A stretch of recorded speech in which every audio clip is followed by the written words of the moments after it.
ओम नमः शिवाय। शिव जी सदा सहाय। ओम नमः शिवाय। गुरु जी सदा सहाय। जय गुरु जी। शुक्राना गुरु जी। अनंतम अनंतम अनंतम शुक्राना गुरु जी।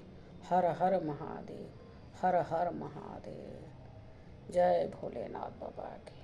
जय गुरु जी की। जय गुरु जी की। आज मैं रुद्र संहिता अध्याय पंचम युद्धखंड प्रारंभ करने जा रही हूँ। जय गुरु जी।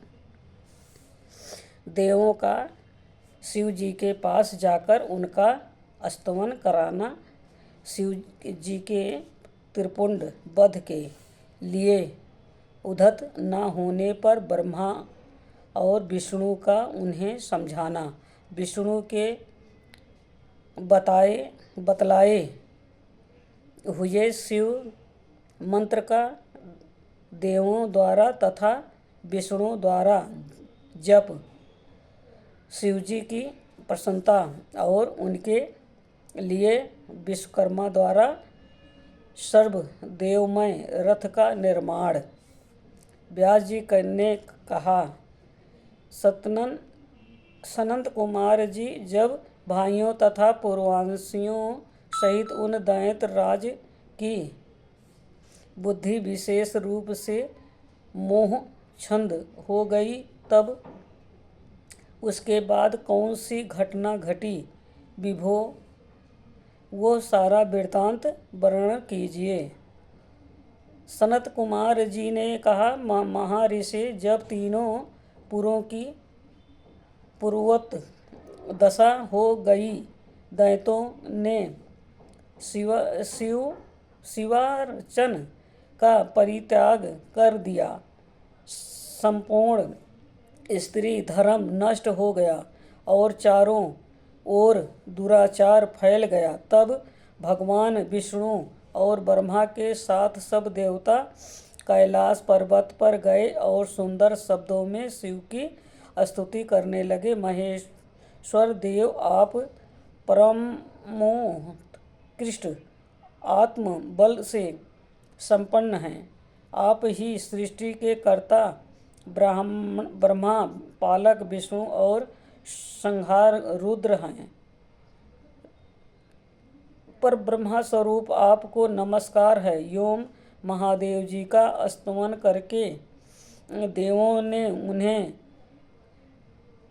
साष्टांग प्रणाम किया। फिर भगवान विष्णु ने जल में खड़े होकर अपने स्वामी परमेश्वर शिव का मन ही मन स्मरण करके तन्मय हो दक्षिणा मूर्ति के द्वारा प्रकटित रुद्र मंत्र का 1.5 करोड़ की संख्या तक जप किया।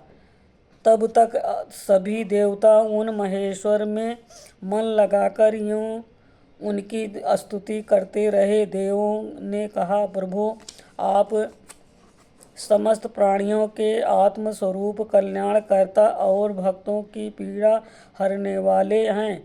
आपके गले में नील चिन्ह है जिससे आप नीलकंठ कहलाते हैं और आप चिद्रूप योम प्रचेता हूँ।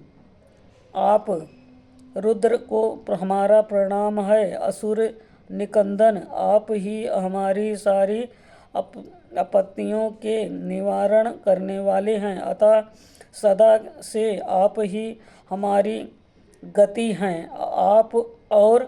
आप ही सर्वदा हम लोगों के वंदनीय हैं। आप सबके आदि हैं। आप ही अनादि भी हैं। आप ही आनंद स्वरूप अभाव्य प्रभु प्राकृतिक पुरुषों के भी साक्षात अष्टा और जगदीश्वर हैं। आप ही रजोगुण, सतगुण और तपोगुण के आश्रय से ब्रह्मा, विष्णु और रुद्र होकर जगत के कर्ता, भर्ता और संहारक बनते हैं। आप ही इसे भवसागर से तारने वाले हैं। आप समस्त प्राणियों के स्वामी, अविनाशी, वरदाता, वाणमय स्वरूप, वेद प्रतिपाद और वाचकता से रहित हैं। योग वेत्ता योगी, आप ईशान से मुक्ति की याचना करते हैं। आप योगियों के हृदय कमल की कर्णिका पर विराजमान रहते हैं। वेद और संत जन कहते हैं कि आप पर ब्रह्मा स्वरूप, तत्व रूप, तेजो राशि और परत पर हैं। आप सर्वव्यापी, सर्वोत्तमा और त्रिलोकी के अधिपति हैं। भव इस जगत में जिसे परमात्मा कहा जाता है वो आप ही हैं। जगत गुरु, इस जगत में जिसे देखने के, सुनने, स्तवन करने तथा जानने योग्य बताया जाता है और जो अणु से भी सूक्ष्म तथा महान से भी महान हैं, वो आप ही हैं। आप चारों ओर हाथ, पैर, नेत्र, सिर, मुख, कान और नाक वाले हैं, अतः आपको चारों ओर से नमस्कार है। सर्वव्यापिन, आप सर्वज्ञ, सर्वेश्वर, अनावृत और विश्वरूप हैं। आप विश्वरूपाक्ष हो को सब ओर से अभिवंदन है। आप सर्वेश्वर, भवाध्यक्ष, सत्यमय, कल्याणकर्ता, अनुपमय और करोड़ों सूर्यों के समान प्रभावशाली है। आपको हम चारों ओर से दंडवत प्रणाम करते हैं। विश्वाराध्य, आदि अंत शून्य, 26 ये तत्व,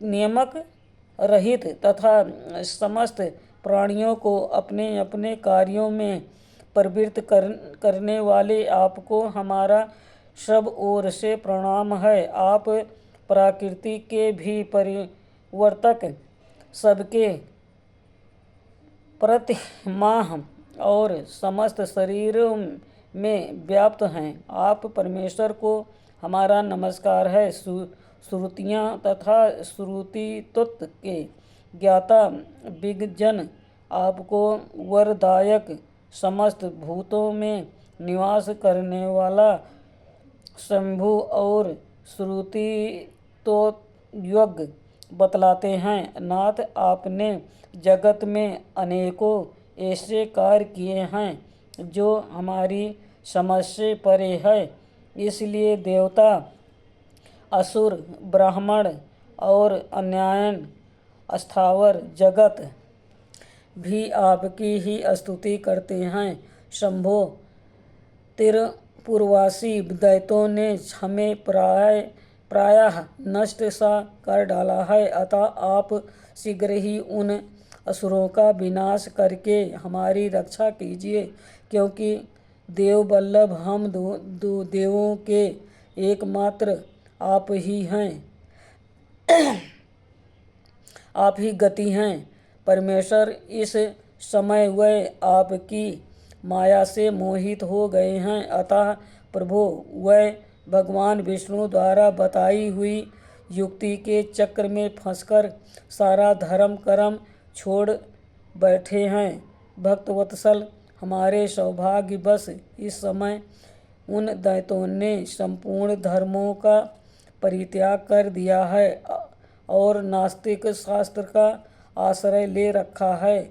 शरणदाता, आप सदा के से देवताओं का कार्य करते आए हैं, इसलिए आज भी हम लोग आपके शरणापन्न हुए हैं। आपकी जैसी इच्छा हो वैसा कीजिए। सनत कुमार जी कहते हैं, मुनिवर इस प्रकार महेश्वर का स्तवन करके देवगण दीन भाव से अंजलि बांधकर सामने खड़े हो गए। उस समय उनके मस्तक झुके हुए थे। इस प्रकार जब सुरेंद्र आदि देवों ने महेश्वर की स्तुति की और विष्णु ने ईशान संबंधी मंत्र का जाप किया, तब सर्वेश्वर भगवान शिव प्रसन्न हो गए और वृषभ सवार हो वहीं प्रकट हो गए। उस समय पार्वती जी शिव का मन प्रसन्न था।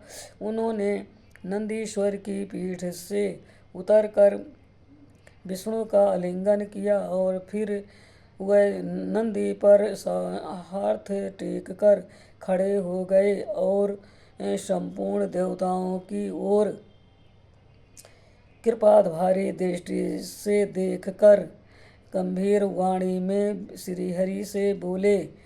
शिव जी ने कहा, देवश्रेष्ठ, उन अधर्मनिष्ठ देवों के तीनों पुरों को मैं नष्ट कर डालूंगा, इसमें संशय नहीं है, परंतु वह महादैत्य मेरे भक्त थे और उनका मन सुदृढ़ रूप में मुंह में लगा रहता था। अतः यद्यपि इस समय उन्होंने व्यायवश उत्तम धर्म का परित्याग कर दिया है, तथापि क्या वह मेरे ही द्वारा मरने योग्य हैं? इसलिए जिन्होंने त्रिपुरवासी सारे दैत्यों को धर्म भ्रष्ट करके मेरी भक्ति से विमुख कर दिया है, वह विष्णु अथवा अन्य कोई ही उन्हें क्यों नहीं मारते? मुनीश्वर शंभु के ये वचन सुनकर उन समस्त देवताओं का तथा श्रीहरि का भी मन उदास हो गया। जब सृष्टिकर्ता ब्रह्मा ने देखा कि देवताओं और विष्णु के मुख पर उदासी छा गई है, तब उन्होंने हाथ जोड़कर शंभु से कहना आरंभ किया। ब्रह्मा जी बोले, परमेश्वर, आप योग वेदांताओं में श्रेष्ठ परब्रह्मा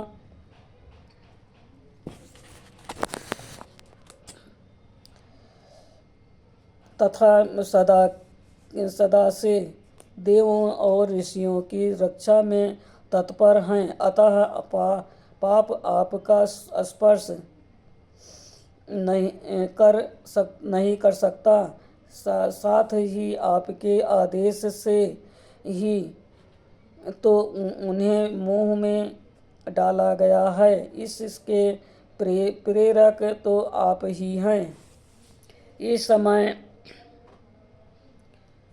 अवश्य ही उन्होंने अपने धर्म का परित्याग कर दिया है और वह आपकी भक्ति से विमुख हो गए हैं, तथापि आपके सिवा दूसरा कोई उनका वध नहीं कर सकता। देवों और ऋषियों के प्राण रक्षक महादेव साधुओं की रक्षा के लिए आपके द्वारा उन मलेच्छेदों का वध उचित है।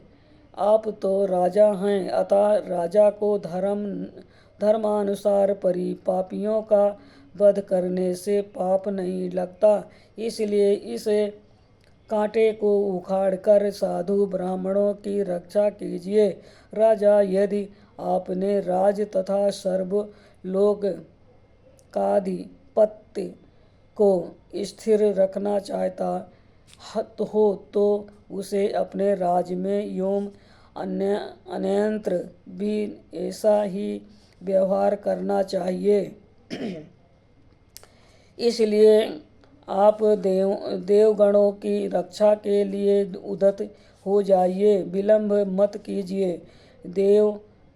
देवस्य बड़े बड़े मुनीश्वर यज्ञ संपूर्ण वेद शास्त्रमय और विष्णु भी निश्चय ही आपकी प्रजा हैं। प्रभु, आप देवताओं के सर्वभौम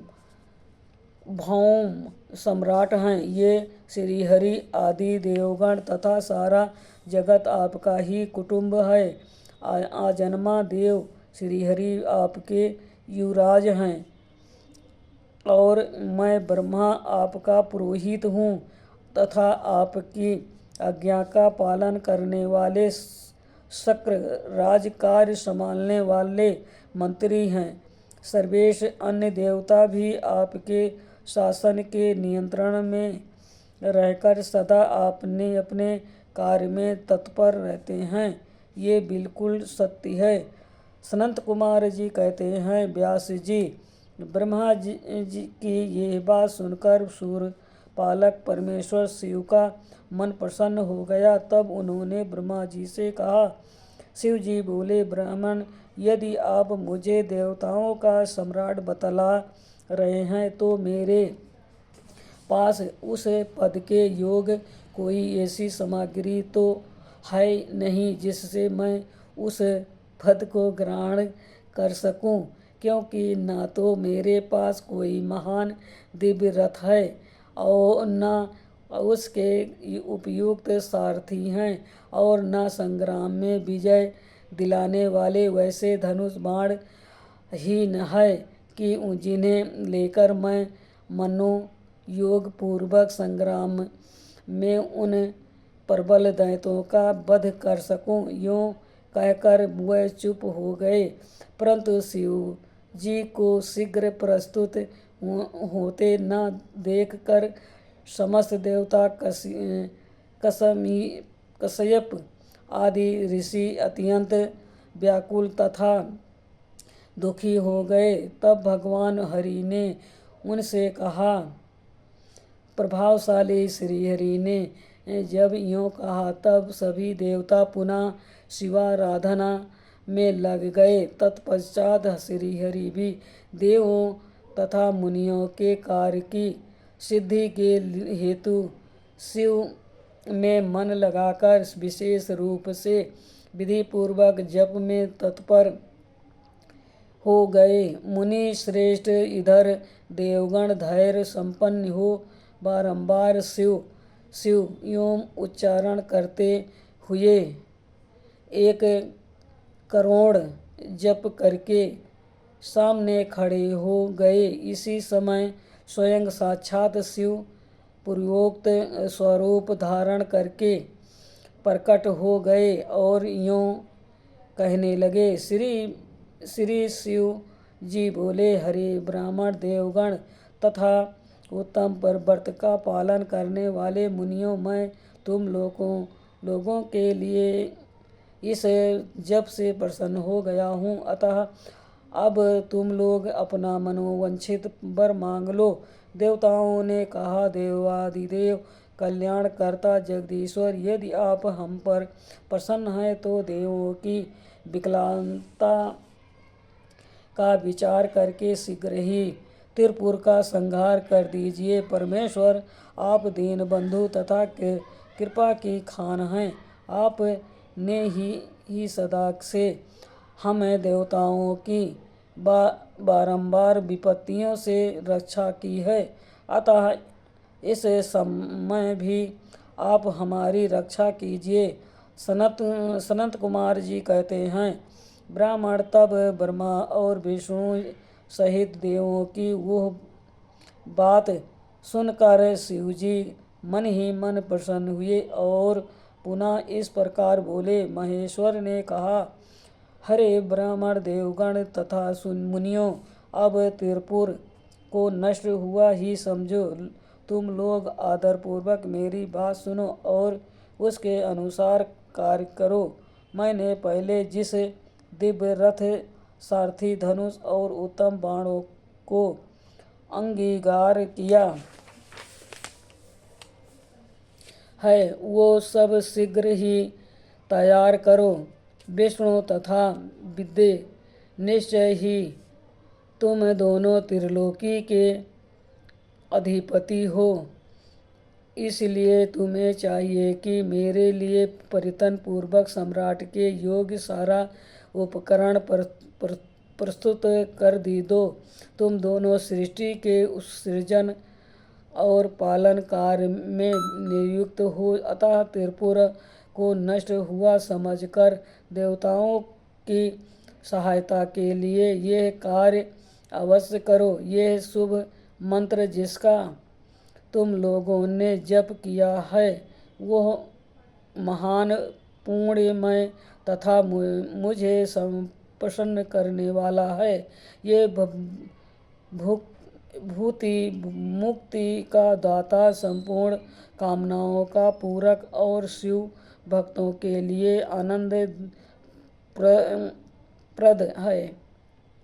यह स्वर्गकामी पुरुषों के लिए धन, यश और आयु की वृद्धि करने वाला है। यह निष्काम के लिए मोक्ष तथा साधन करने वाले पुरुष के लिए भूमि मुक्ति साधक है। जो मनुष्य पवित्र होकर सदा इस मंत्र का कीर्तन करता है, सुनता है अथवा दूसरे को सुनाता है, उसकी सारी अभिलाषाएं पूर्ण हो जाती हैं। सनंत कुमार जी कहते हैं, मुने परमात्मा शिव की यह बात सुनकर सभी देवता परम प्रसन्न हुए और ब्रह्मा तथा विष्णु को तो विशेष आनंद प्राप्त हुआ। उस समय विश्वकर्मा ने शिव के अनुसार विश्व के हित के लिए एक सर्वदेवमय तथा परम शोभन दिव्य रथ का निर्माण किया।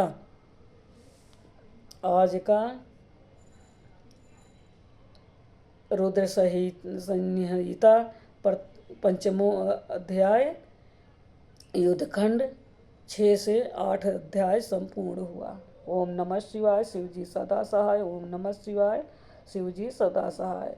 जय गुरु जी। शुक्राना गुरु जी। अनंतम अनंतम अनंतम शुक्राना गुरु। जय गुरु जी। हर हर महादेव।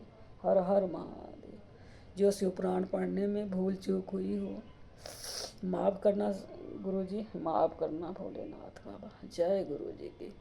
जय गुरु जी की।